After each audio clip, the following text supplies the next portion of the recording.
Testemunhos para a Igreja, volume 5, capítulo 73, A Aparência do Mal. Sinto-me impelida a falar aos que estão empenhados em dar ao mundo a última mensagem de advertência. Depende muito do próprio obreiro que as pessoas pelas quais ele trabalha reconheçam e abracem a verdade. A ordem de Deus é esta: purificai-vos os que levais os vasos do Senhor. Isaías capítulo 52, verso 11. E Paulo exorta Timóteo: tem cuidado de ti mesmo e da doutrina. 1 Timóteo capítulo 4, verso 16. A obra tem de começar pelo obreiro.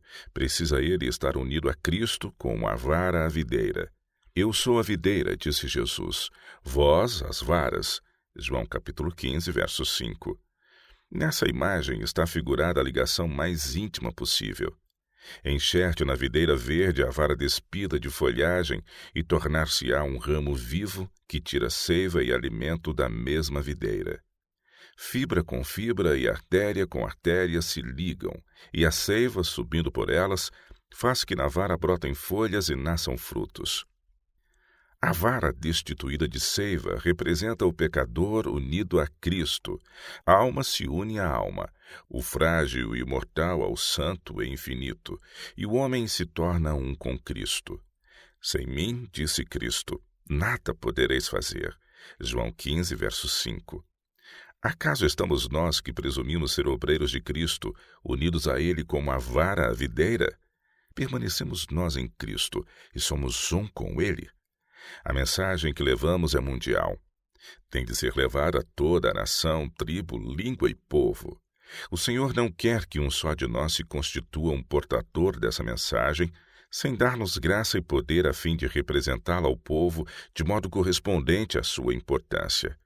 A grande questão para nós é: estamos proclamando esta solene mensagem de verdade ao mundo, de modo a fazer ressaltar a sua importância?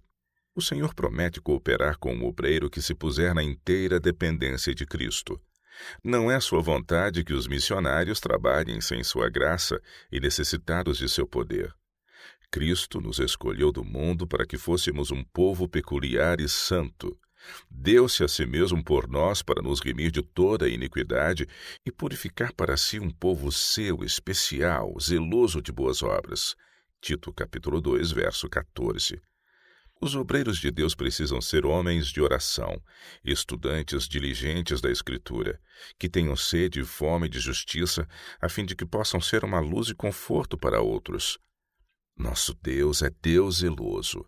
Requer de nós que o adoremos em espírito e verdade, na beleza da santidade.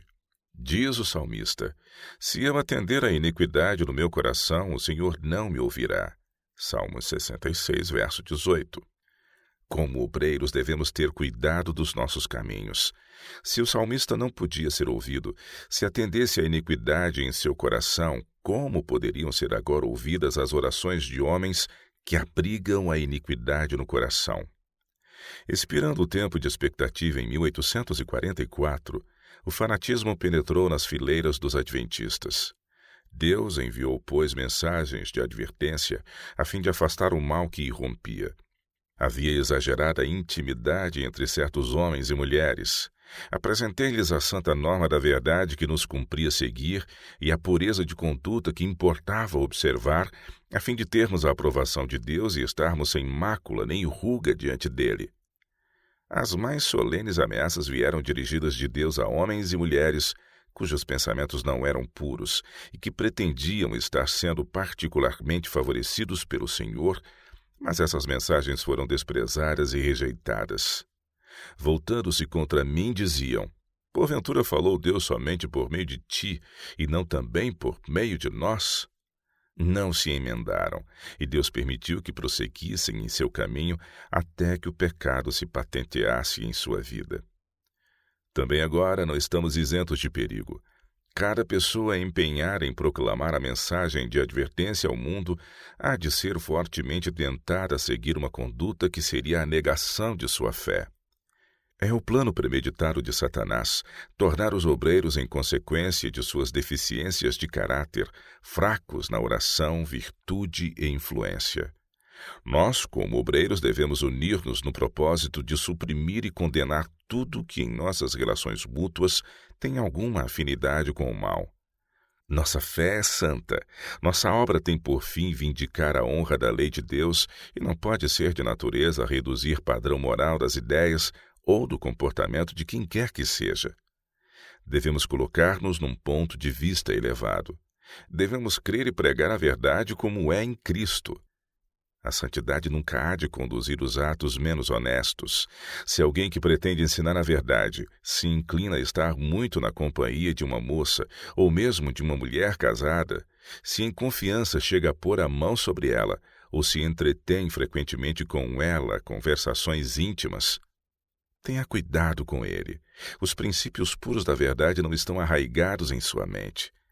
Essas pessoas não estão em Cristo, nem Cristo nelas. Necessitam de uma legítima conversão antes que Deus possa aceitar seu trabalho. A verdade de origem divina jamais degradará o que a recebe, jamais o induzirá a qualquer intimidade indevida. Ao contrário, santifica o crente, educa-lhe o gosto, eleva-o e enobrece-o, e põe-no em comunhão íntima com Jesus. Leva-o a atender à exortação do apóstolo no sentido de evitar a própria aparência do mal, para que não seja, pois, blasfemado o vosso bem. Romanos 14, verso 16. É este um assunto que nos importa considerar. Devemos acautelar-nos contra os pecados desta época corrupta. Devemos fugir de tudo que tenha sinais de uma familiaridade suspeita. Deus o condena. É um terreno proibido e há perigo em pôr nele o pé. Cada palavra e ato devem elevar e enobrecer o caráter. É pecado pensar levianamente acerca destas coisas. O apóstolo Paulo exorta Timóteo à diligência e exatidão em seu ministério e a meditar sobre coisas que são boas e puras para que o seu aproveitamento seja manifesto a todos. Os moços do presente tempo necessitam muito desses mesmos conselhos. Muita ponderação é o que precisamos. Se os nossos obreiros refletissem mais em vez de se deixarem levar por impulsos de momento, obteriam muito maior êxito em seu trabalho. Estamos tratando com coisas de infinito alcance e não devemos prejudicar a obra com os defeitos de nosso caráter. Devemos representar o caráter de Cristo. Temos um grande trabalho a fazer, a fim de levar homens e ganhá-los para Cristo, induzindo-os a aspirarem diligentemente à participação da natureza divina, depois de haverem escapado às corrupções deste século. Cada pensamento, palavra e ato de nossos obreiros deve ter aquele caráter elevado que está em conformidade com a verdade sagrada que defendem. É possível que em nossos grandes campos missionários, homens e mulheres tenham de trabalhar juntos. Nessa hipótese, todo o cuidado será pouco. Que os homens casados sejam circunspectos e recatados, para que nenhuma acusação lhes possa ser justamente feita. Estamos vivendo em um tempo em que a iniquidade predomina, e uma palavra irrefletida ou o ato inconveniente pode prejudicar muito a utilidade daquele que revelar tal fraqueza. Que os obreiros observem os limites do recato, nada deixando acontecer de que o inimigo possa tirar vantagem. Se começarem a dirigir suas afeições um ao outro, tratando com particular atenção aos preferidos e usando palavras lisonjeiras, o Senhor lhes subtrairá seu espírito. Quando homens casados vão para o trabalho, deixando suas esposas presidindo aos cuidados da casa, estas estão fazendo um serviço tão importante como o marido. Enquanto o marido é missionário lá fora, ela não é menos em casa, excedendo muitas vezes o marido quanto aos cuidados, solicitude e trabalhos com que tem de arcar. Sua obra, que consiste em desenvolver e moldar a inteligência e o caráter dos filhos, e educá-los para serem homens úteis aqui e idôneos para a futura vida imortal, é uma obra sagrada e importante. O marido lá fora pode ser cumulado de honras da parte dos homens, ao passo que a fiel obreira em casa ficará privada dessa recompensa. Mas se ela se empenhar pela felicidade da família, esforçando-se por formar caracteres à imagem divina, os anjos arrolarão o seu nome junto ao dos maiores missionários do mundo. Deus não vê as coisas como se apresentam à visão finita do homem.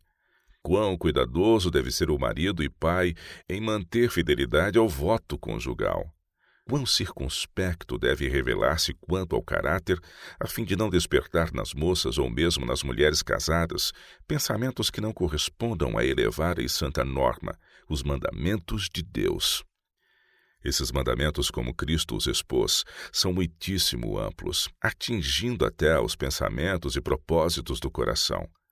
É aqui que se prova a delinquência de muitos. A imaginação de seu coração não é de caráter puro e santo como Deus o requer, e por mais elevada que seja a sua vocação, por mais talentoso que seja, Deus assinalará seu pecado e a seus olhos será mais culpado e mais digno de sua ira do que os menos prendados que possuem menos luz e são dotados de menos influência. Fico contristada ao ver como homens são louvados, lisonjeados e bajulados. Deus me revelou que alguns dos que têm recebido essas atenções não são dignos de tomarem o seu nome nos lábios. Contudo, são exaltados até ao céu na apreciação de seres finitos que julgam somente pelas aparências. Minhas irmãs, não vos excedam em atenções nem lisonjeiem a pobres homens falíveis e mortais, sejam jovens ou idosos, casados ou solteiros. Não lhes conhecem as fraquezas e não sabem se, porventura, essas atenções e excessivo louvor que lhes tecem não venham a determinar sua ruína. Estou alarmada com a estreiteza de vista e a falta de prudência que muitos manifestam a este respeito. Homens que estão fazendo a obra de Deus e têm a Cristo no coração não amesquinharão o padrão da moralidade cristã, mas procurarão elevá-lo o mais possível. Não acharão prazer nas lisonjas de mulheres ou em ser por elas bajulados. Digam todos, solteiros e casados, alto, não quero dar o mais ligeiro motivo para que me acusem. Meu bom nome tem para mim maior valor do que o ouro e prata, quero conservá-lo impoluto. Se os homens desfizerem dele, não deve ser porque lhes tenha dado motivo para isso, mas pelo mesmo motivo pelo qual também blasfemaram de Cristo, isto é, porque odiavam a pureza e santidade de seu caráter, que para eles era constante acusação. Quisera que me fosse dado inculcar em todo obreiro da causa de Deus a grande necessidade de orar com zelo e persistência. Não poderão estar continuamente de joelhos, mas poderão elevar o coração a Deus. Esta foi a maneira como Enoque andou com Deus. Tenha cuidado, não suceda que o domine a ideia da suficiência própria e Cristo seja eliminado de seu coração, trabalhando você na própria força em vez de na força e no espírito do Mestre. Não desperdice momentos preciosos em conversações frívolas. Quando voltar de algum trabalho missionário, não dê louvor a si mesmo, mas exalte a Cristo, enalteça a cruz do Calvário. Não permita que alguém o elogie, lisonjeie ou lhe aperte a mão como se não quisesse tornar a largá-la. Tema toda demonstração desse gênero. Quando moças ou mesmo jovens casadas revelam inclinação para revelar-lhe segredos de família, acautele-se. Quando manifestem o desejo de possuir sua simpatia, você deve saber que é hora de pôr-se de sobreaviso. Os que estão imbuídos do Espírito de Cristo e andam com Deus não manifestarão desejos não santificados de simpatia. Desfrutam da comunhão de alguém que satisfaz neles plenamente todo o desejo do espírito e da alma. Homens casados que aceitam as atenções, elogios e lisonjas da parte de mulheres podem estar certos de que o amor e simpatia dessas pessoas não merecem ser avaliados. As mulheres são muitas vezes tentadoras. Sob este ou aquele pretexto cativam a atenção dos homens, sejam casados ou solteiros, e continuam seduzindo-os até que tenham transgredido a lei de Deus, tornando-se inaptos para o trabalho e sua salvação esteja em risco. A história de José foi relatada para benefício dos que são tentados à sua semelhança. José provou-se inabalável em seus princípios, respondendo à sua sedutora: como, pois, faria eu este tamanho mal e pecaria contra Deus? Gênesis 39, verso 9. Força moral como a que ele manifestou é de que estamos precisando hoje. Se as mulheres quisessem corrigir sua conduta e tornar-se cooperadoras de Cristo, sua influência ofereceria menos perigo, mas com a sua real negligência quanto aos deveres domésticos e às exigências que Deus tem a seu respeito, sua influência se exerce com força em prejuízo da orientação legítima. Suas faculdades se atrofiam e sua obra não tem a aprovação divina. Não são missionárias em casa nem fora, e com frequência seu precioso lar, é deixado em completo abandono. Todo homem que professa Cristo deve esforçar-se por vencer tudo que é indigno de um homem, toda fraqueza e leviandade. Alguns jamais chegam até a estatura perfeita de homens em Cristo Jesus.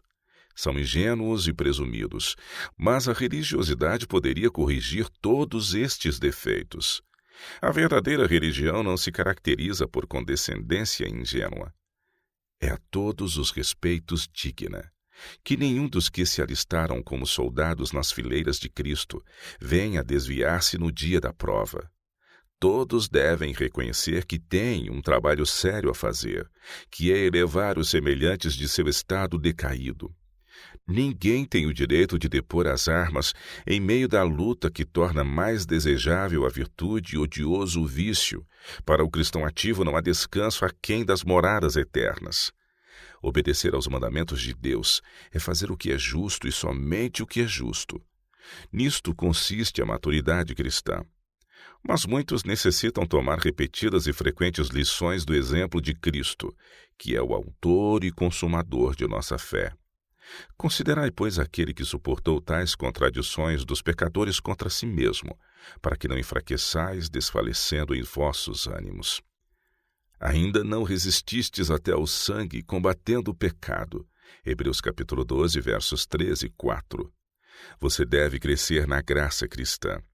Se nas ofensas revelar mansidão e se apartar de todas as coisas vis da terra, dará a prova de que Cristo habita em você, e com cada pensamento, palavra e ato, estará atraindo os homens para Jesus e não para você mesmo. Há uma grande soma de trabalho a fazer, e pouco tempo resta para fazê-lo. Seja o propósito de sua vida incutir em todos a ideia de que tem um trabalho a fazer para Cristo. Aceite os deveres que outros deixam de reconhecer porque não querem compreender a missão que lhes está confiada. O padrão da moralidade não tem sido suficientemente exaltado entre o povo de Deus.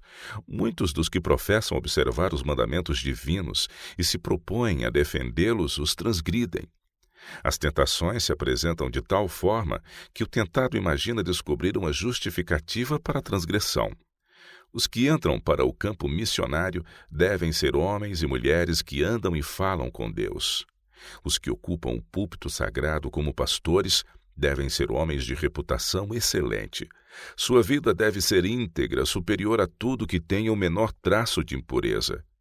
Não arrisque sua reputação aventurando-se no caminho da tentação.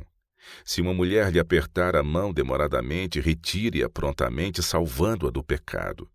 Se ela lhe manifestar uma afeição indevida, queixando-se de que seu marido não a ama, nem se simpatiza com ela, não tente suprir essa falta.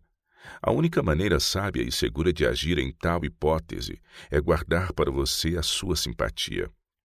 Tais casos são muito frequentes.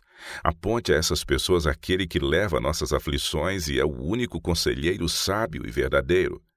Se ela tiver escolhido a Cristo por seu companheiro, ele lhe dará graça para suportar esse abandono sem murmuração.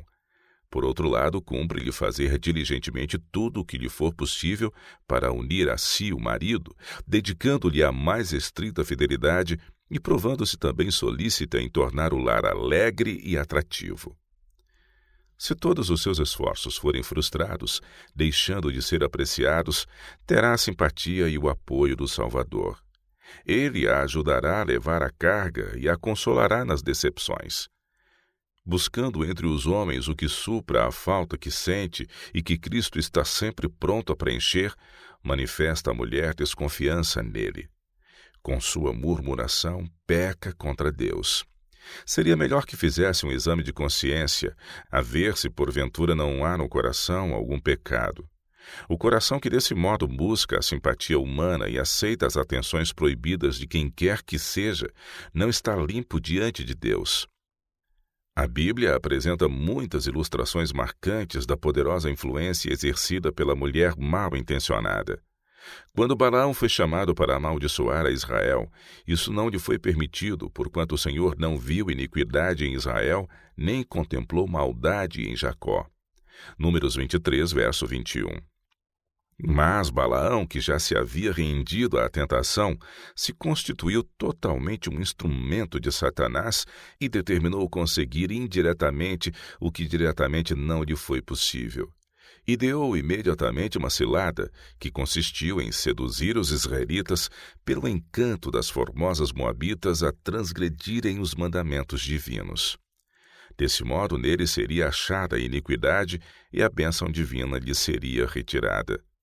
Suas forças seriam notavelmente reduzidas e os inimigos não teriam mais a temer o seu poder, porque a presença do Senhor não continuaria com os seus exércitos. Constitui isto um aviso para o povo de Deus nos últimos dias.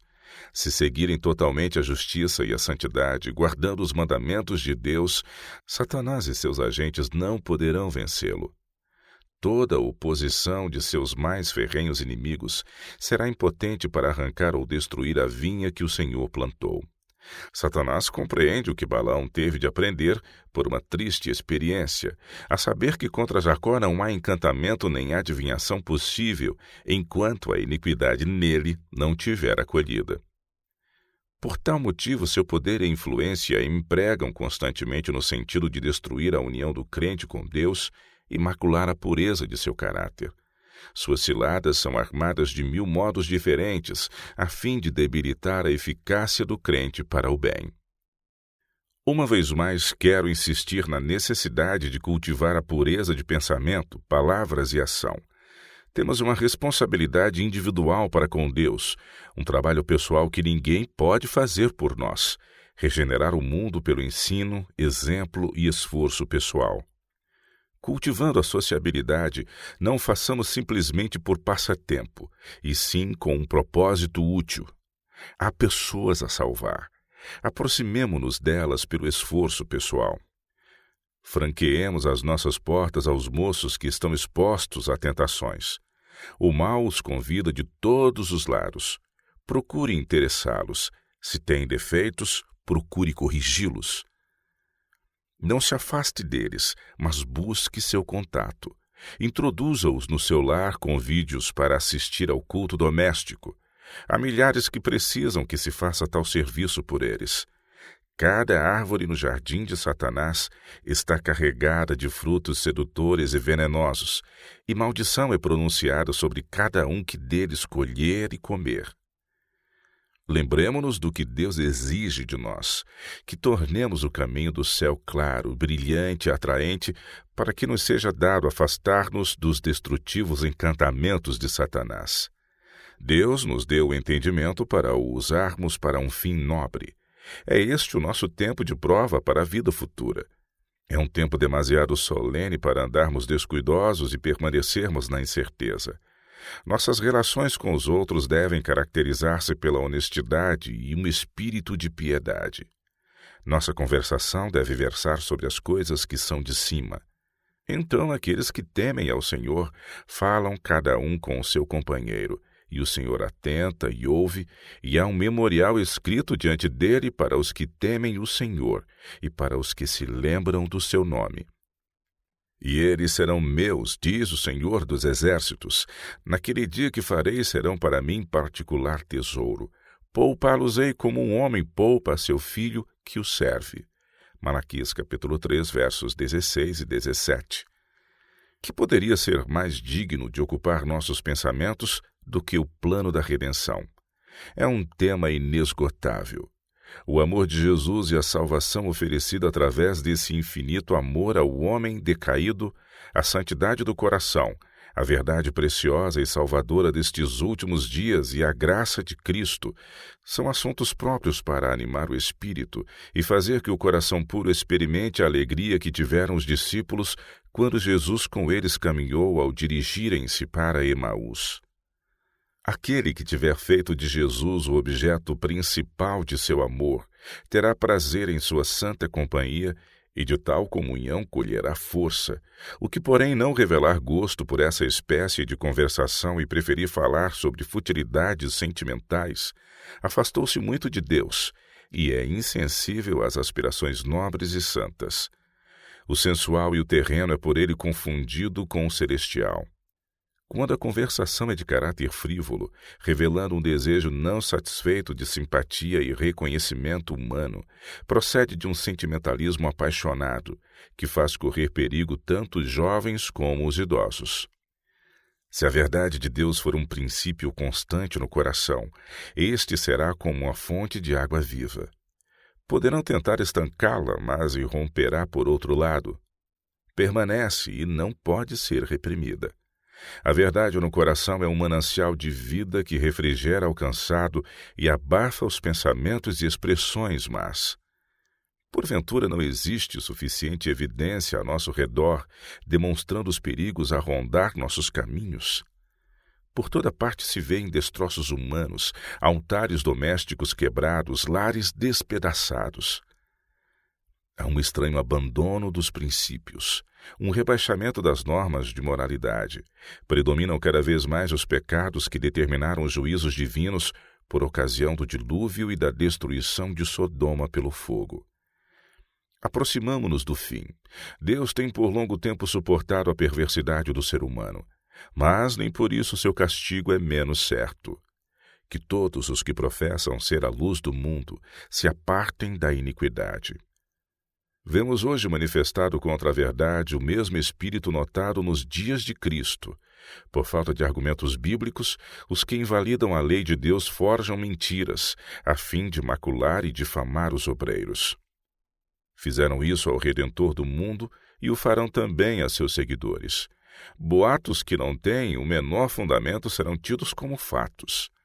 Deus tem abençoado o seu povo que observa seus mandamentos, e toda a oposição e mentira que contra ele se levante contribuirá somente para robustecer os que tomaram a si a defesa da fé, uma vez entregue aos santos. Judas 3.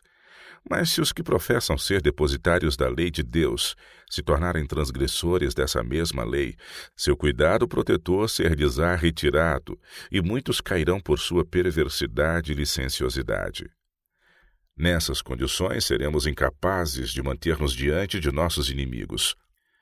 Mas se o povo de Deus se conservar separado e distinto do mundo como uma nação justa, Deus será sua defesa, e nenhuma arma usada contra ele poderá prevalecer. Em vista dos tempos perigosos que atravessamos, não deveríamos, como um povo que guarda os mandamentos de Deus, renunciar a todo pecado, iniquidade e perversidade? Não deviam as mulheres que professam a verdade pôr-se em estrita guarda, a fim de não darem o menor pretexto para qualquer intimidade indevida? Poderão fechar muitas portas à tentação, observando o perfeito recato e conduta exemplar. Que os homens se inspirem no exemplo de José, sustentando firmemente seus princípios por mais tentados que sejam. Temos de ser homens e mulheres fortes ao lado do direito. Há ao redor de nós muitas pessoas fracas do ponto de vista moral. Essas necessitam da comunhão das que são fortes e cujo coração está estreitamente ligado ao de Cristo. Os princípios de cada um hão de ser postos à prova. Mas há pessoas que correm ao encontro da tentação como um louco que se mete a si próprio em cadeias. Convidam o inimigo a tentá-las, debilitam-se e enfraquecem-se em força moral, e a vergonha e a confusão são a natural consequência. Quão desprezíveis aos olhos de um Deus santo devem ser os que professam vindicar sua lei e, contudo, são violadores dela. Acarretam vergonha à boa causa e dão aos adversários oportunidades de triunfar.